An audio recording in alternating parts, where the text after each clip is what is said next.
Hello, আসসালামু আলাইকুম। সবাই কেমন আছেন? আশা করি সবাই ভালো আছেন।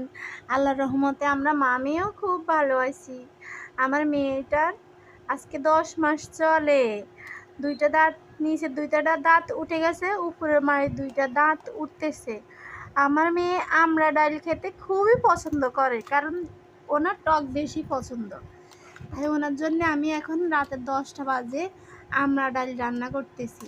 এতে আমার মেয়েও খেতে পারবে, তার মামারও খুবই পছন্দ আমড়া ডাল। আপনারা জানেন এখানে কিচ্ছুই দেয়া হবে না, শুধু আদা রসুন পেঁয়াজ আর আমরা হলুদ লবণ এই অল্প ২-১টা উপকরণ দিয়েই আমি বানিয়ে ফেললাম সাধারণ স্বাভাবিকভাবে অল্প মশলায় আমড়া ডাল।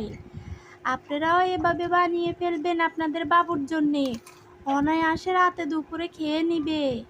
কোনো